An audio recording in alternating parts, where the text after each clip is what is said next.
എനിക്കിതുണ്ടായിരുന്നു മോഹൻലാൽ പടം കണ്ടിട്ടില്ല എന്നുണ്ട്. കാരണം എനിക്കറിയാം ആ മനുഷ്യൻ കണ്ടിട്ടില്ല.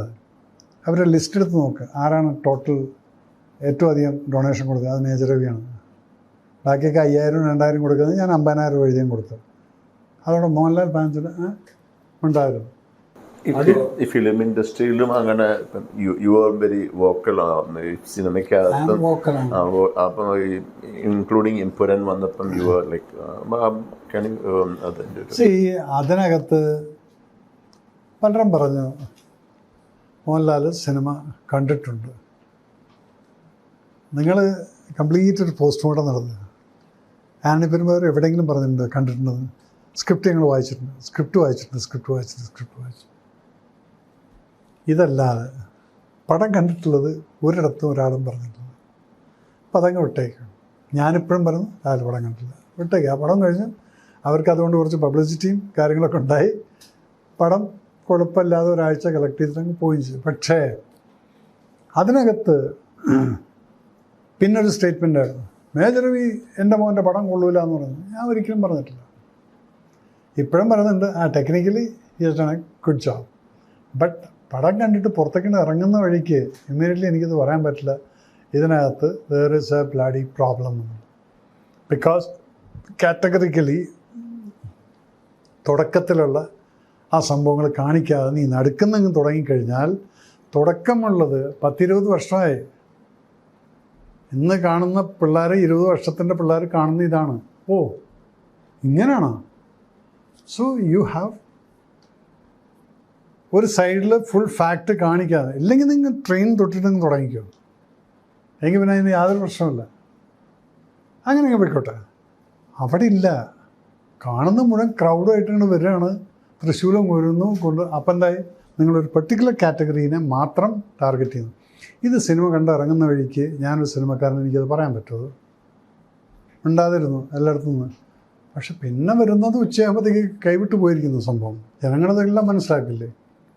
അപ്പോൾ അവർ പറയുന്ന സമയത്ത് എന്നിട്ടും ഞാൻ അതിനെക്കുറിച്ചൊന്നും വലിയ സംഭവമൊന്നും പറഞ്ഞില്ല. എനിക്കിതുണ്ടായിരുന്നു മോഹൻലാൽ പടം കണ്ടിട്ടില്ല എന്നുണ്ട്. കാരണം എനിക്കറിയാം ആ മനുഷ്യൻ കണ്ടിട്ടില്ല. മോഹൻലാലിന് അപ്പോളജി വരും എന്നൊക്കെ നേരത്തെ ഒബ്വിയസ്ലി. ബിക്കോസ് ഞാനിത് സംസാരിക്കുന്ന സമയത്ത് ഞാൻ ലാലിൻ്റെ അടുത്ത് ഇത്രേ പറഞ്ഞുള്ളൂ, എന്ത് തന്നെയായാലും ശരി, ആര് തെറി വിളിച്ചാലും ശരി, ഐ നോ യു. സോ അതുകൊണ്ട് ഇതൊരു മണ്ടത്തരം പോലെ ആയിട്ടുള്ളത്, അതെൻ്റെ ആ ഒരു അൺഹാപ്പിനെസ്സോ അല്ലെങ്കിൽ അതൊന്നും നമ്മുടെ കൺസേൺ അല്ല. പക്ഷെ മോഹൻലാലിനെ people were attacking for no rhyme and reason. So I took that attack. എന്നെ എല്ലാവരും കൂടെ പൊങ്കാലിട്ട് നിന്ന് എയറിൽ കയറി. ഞാൻ ഇടയ്ക്കിടയ്ക്ക് ഇങ്ങനെ കയറും, ഇടയ്ക്കിടയ്ക്ക് ഇറങ്ങും. ഞാൻ കയറിയിട്ട് ഇറങ്ങിയിട്ടിരിക്കുന്നൊരു വ്യക്തിയാണത്. അപ്പോൾ അതുകൊണ്ട് എനിക്കത് പ്രശ്നമല്ലത്. അപ്പോൾ ഞാൻ തന്നെത്താൻ കയറുകയും ചെയ്യും, തന്നെത്താൻ ഇറങ്ങുകയും ചെയ്യും. അപ്പോൾ ആ കയറിയത് ഇറങ്ങിയത് എവിടെയായിരുന്നു? പേൽഗാം വിഷയം വന്നപ്പോൾ നേരെ ഇറങ്ങി എല്ലാവരും തോളത്ത് കയറ്റിക്കൊണ്ട് നടക്കുകയാണ്, പിടിക്കുകയാണ്. ഇനി എന്തെങ്കിലും പറഞ്ഞിട്ട് മുകളിലേക്ക് പോകല്ലേ എന്ന് പറഞ്ഞിട്ട് ആ ഒരു ലെവലിലായിരുന്നു ഞാൻ നിന്നത്. കാരണം പേൽഗാം വിഷയിൽ എന്തായിരുന്നു, ഒരു പോയിന്റ് ഞാൻ പറഞ്ഞാണ് ജനങ്ങൾ ശരിക്കിരുന്ന് ചിന്തിക്കാൻ തുടങ്ങി. അല്ലെങ്കിൽ പറഞ്ഞ കറക്റ്റല്ലേ ഇത്?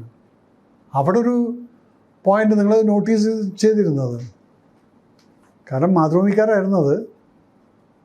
ചോദിച്ചപ്പോൾ ഞാൻ പറഞ്ഞൊരു കാര്യമുണ്ട്. നിങ്ങളിപ്പം 23 കാലത്തായിരുന്നു ഞാൻ ആ സ്റ്റേറ്റ്മെൻറ്റ് കൊടുത്തത്.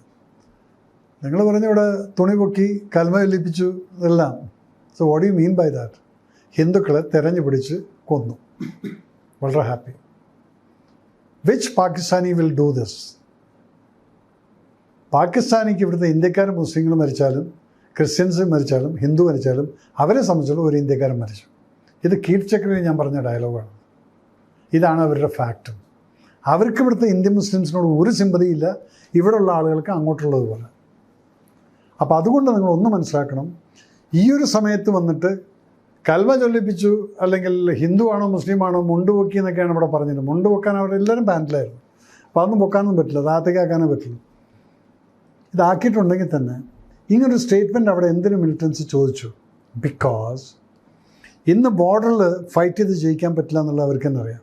അപ്പോൾ ഇൻറ്റേർണൽ പ്രശ്നങ്ങൾ ഉണ്ടാക്കി കഴിഞ്ഞാൽ, ഇവിടെ ഹിന്ദു മുസ്ലിം റൈറ്റ്സ് ഉണ്ടാക്കിയാൽ, അവിടെ ഈ ഒരു യുദ്ധത്തിൽ ഇപ്പം ടോട്ടൽ ആ പെൽഗാമിൻ്റെ യുദ്ധത്തിനകത്ത് മരിച്ചു പോയിരിക്കുന്ന 25-26 ആൾക്കാരാണ്.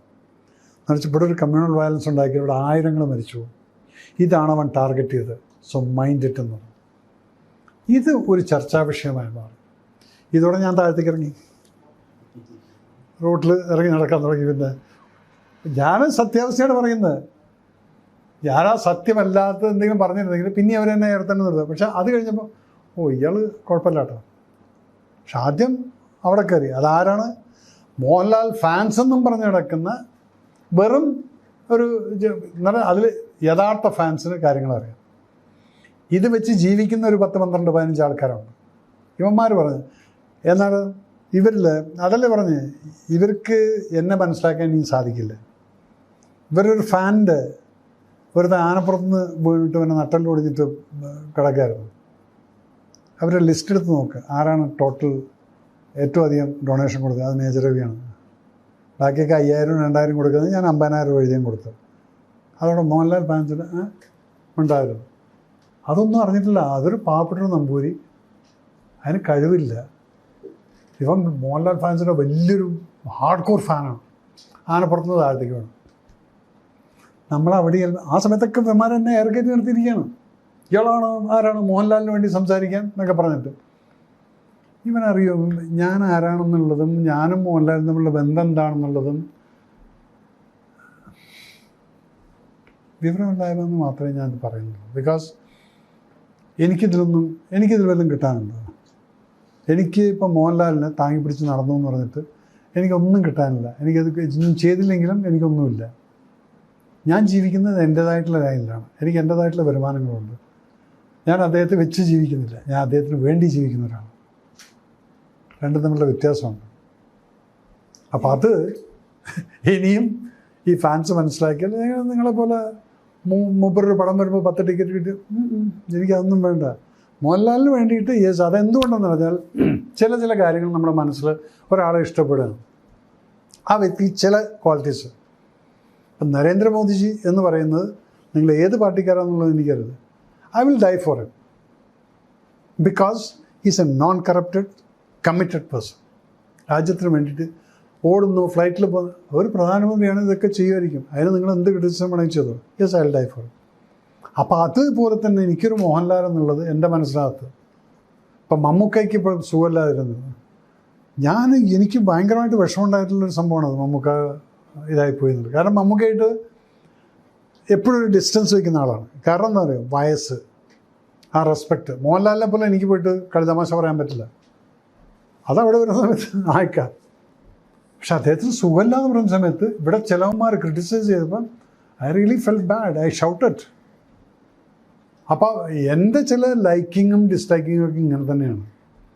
അതിനിപ്പോൾ നിങ്ങളെന്നെ ഏറെ കയറ്റ് വെള്ളത്തിൽ താത്ത് എന്ത് വേണമെങ്കിൽ ചെയ്തു. എനിക്ക് എന്തും ബാധിക്കുന്നുണ്ടോ? ഒന്നും ബാധിക്കുന്നില്ല. കാരണം ഇവർ ആരും ചിലവിലല്ല ഞാൻ ജീവിക്കുന്നത്. സിനിമയില്ലേ എങ്കിലും എനിക്ക് ജീവിക്കാൻ സാധിക്കും. നല്ല പെൻഷനുണ്ട്.